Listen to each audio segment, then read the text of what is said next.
چکر، کبھی ڈاکٹر کے پیچھے. تو نبی علیہ الصلوۃ والسلام نے ایک حدیث پاک میں فرمایا، اس حدیث کو مسند احمد نے روایت کیا اور طبرانی نے روایت کیا کہ جو شخص فجر کے بعد 3 مرتبہ یہ دعا پڑھ لے، اللہ 4 مرضوں سے اس کو نجات عطا فرما دیتے ہیں. امید ہے کہ مستورات توجہ سے یہ بات سنیں گی اور اس کی اہمیت کو ذرا سمجھیں گی کہ جو شخص فجر کے بعد 3 مرتبہ یہ آیت پڑھ لے تو اللہ تعالیٰ اس کو 4 بڑے بڑے مرضوں سے بچائیں گے. نمبر 1، پاگل پن. اگر کوئی آدمی مینٹلی ان بیلنسڈ ہو، ریٹارڈڈ ہو،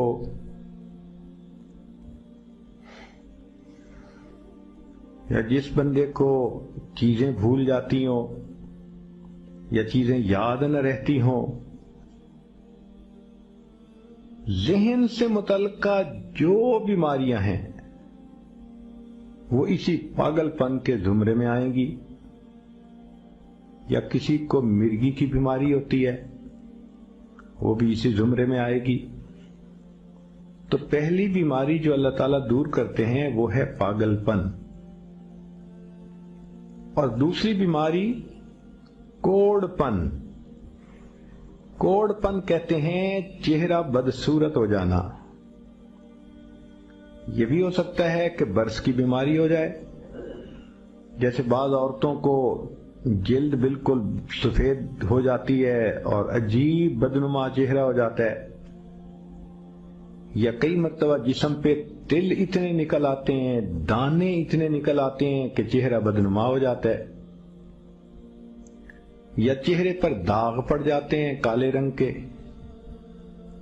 تو چہرے پہ داغ پڑیں، چہرے پہ دانے بنیں، یا چہرے پہ برس کے نشان پڑیں، کوئی بھی چیز ہوگی وہ اسی کوڑ پن کے زمرے میں شامل ہوگی جس سے کہ چہرہ انسان کا بدصورت ہوتا ہو. یہ بیماری بھی اللہ دور فرما دیں گے. اب جن بیچاریوں کو بیوٹی پارلر پہ جانے کا شوق رہتا ہے اور اپنے فیس پہ پتہ نہیں کیا کیا پروسیس وہ کرواتی ہیں، تو ان کو تو چاہیے کہ وہ اس آیت کو یا اس فکرے کو بار بار پڑھیں تاکہ اللہ تعالیٰ ان کے چہروں کی خوبصورتی دیر تک سلامت رکھیں. اور تیسری چیز ہے اندھا پن. اندھے پن سے مراد یہ کہ آنکھوں کی بینائی ہی چلی گئی، یا آنکھوں میں موتیا بند آ گیا، یا آنکھوں پہ اینک لگانی پڑ گئی. یہ سب ایک ہی بیماری کی تفصیلات ہیں. تو جن کی نظر کمزور وہ بھی پڑھ سکتی ہیں، یا جن کو لینز لگانے پڑتے ہیں، کنٹیکٹ لینز سے ہی یا کوئی اور، اس مصیبت سے بھی جان چھوٹ گئی. اور جن کی بینائی چلی گئی اللہ ان کے لیے بھی آسانیاں فرما دیتے ہیں. تو پاگل پن کی بیماری ختم، کوڑ پن کی بیماری ختم، اندھے پن کی بیماری ختم، اور چوتھا فرمایا فالج کی بیماری ختم.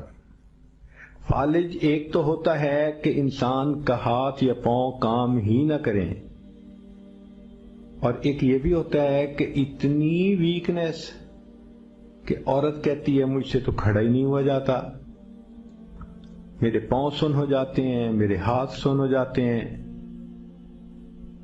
یہ ساری چیزیں کمزوری اور فالج کی ابتدائی سٹیجز ہیں. تو یہ سب چیزیں ٹھیک ہو جاتی ہیں.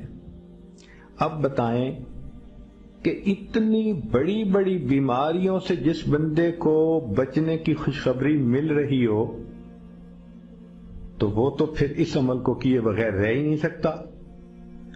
اور یہ عمل دیکھو چھوٹا کتنا ہے. وہ جو فکرہ فرمایا حدیث میں وہ ہے سبحان اللہ العظیم وبحمدہ ولا حول ولا قوت الا باللہ. اتنا سا فکرہ پڑھنے پر اللہ چہرہ بھی پر نور بنا دیتے ہیں، میموری بھی تیز کر دیتے ہیں، اللہ تعالیٰ بینائی بھی تیز کر دیتے ہیں، اور اللہ تعالیٰ جسم میں طاقت بھی بھر دیتے ہیں۔